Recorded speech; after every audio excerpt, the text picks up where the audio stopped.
nó nè bêตัวชีbêตัวnọ chỉ khó bù nè ô chỉ mua lại à chỉ mua chỉ ư nó sẽ cho bị nó sao bỏ mua cho nó mua bên lưu trong nó cái gì sợ buộc cá thế nó nè cắt từ kia hai con cháu cắt cắt nó sẽ hơn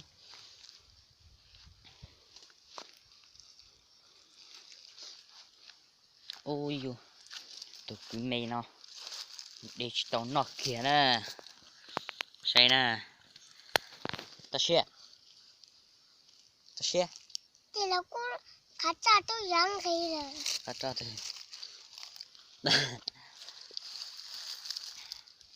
ô tụi cứ mày nó tao kia đấy ba để ở bên lô tròn nó xe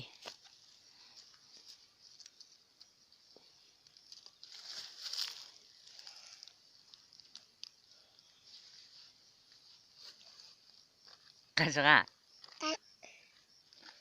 干啥啊？nào nữa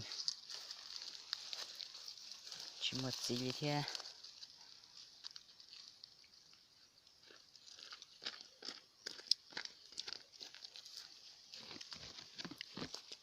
ok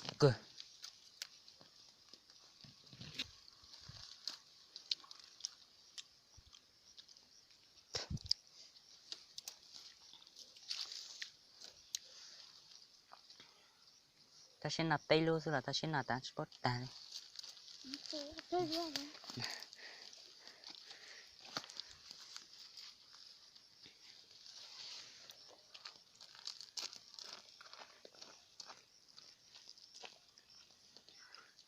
có sao có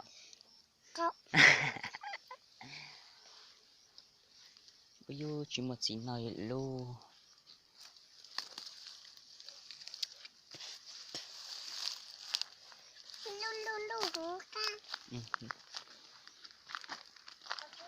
trên này sẽ cho bạn nào chẳng có đi tia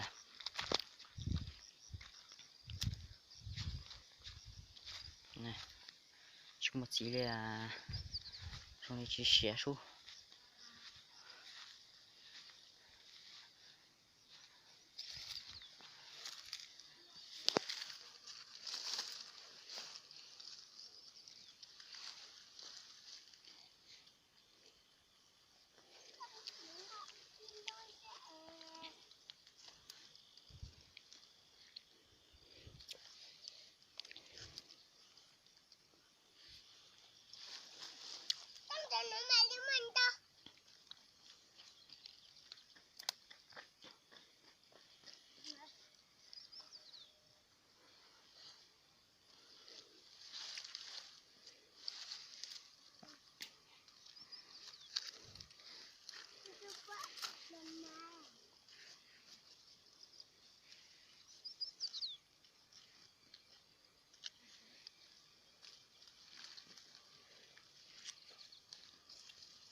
đặt chủ nè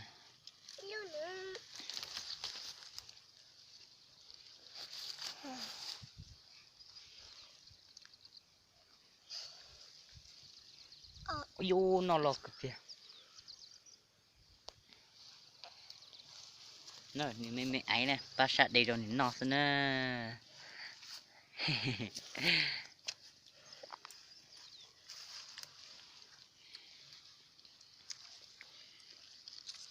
đi lâu quá chị ta chị con nào thằng rồi á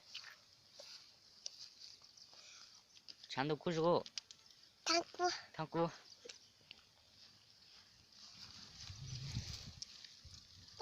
cái tua kia cái tua cái đi tua lại cái đi lâu quá gàng to gàng em cái lúc này giờ nó sẽ cái đi tua là mua lo ta吃rồi mua rồi ok chứ mà ăn một lời nè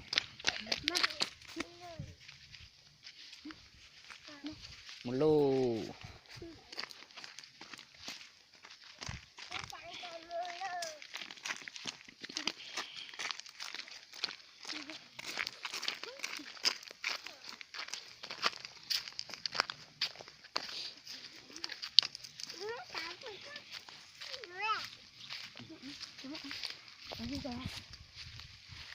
một lô Mẹ đã có quán ở kia. Mẹ đã có quán ở trong quán.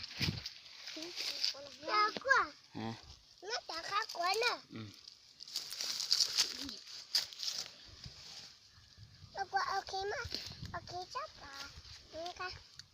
nè lúc gì trong này nào nè Ok.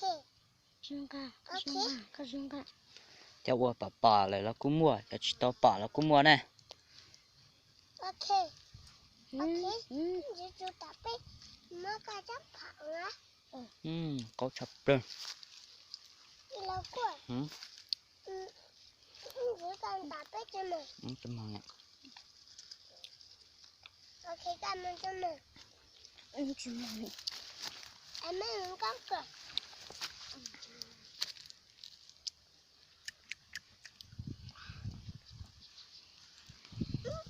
Chỉ mình muốn chỉ. Mình thành từ lâu quá thì. Mình đâu mà hè.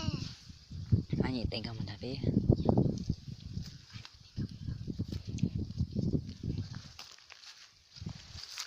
một lô Mẹ đã có quán ở thì là cô nè. gì chê nó này bây giờ tận gì chê một này cú giờ tôi chán nè cú này giờ tôi chán nè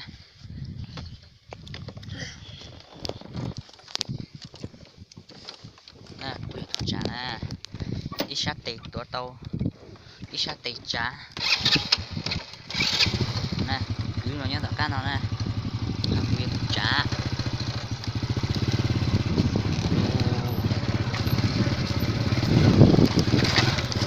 Lấy chỉ thì là cô lấy chỉ đi. nè mày nhớ nó nè mày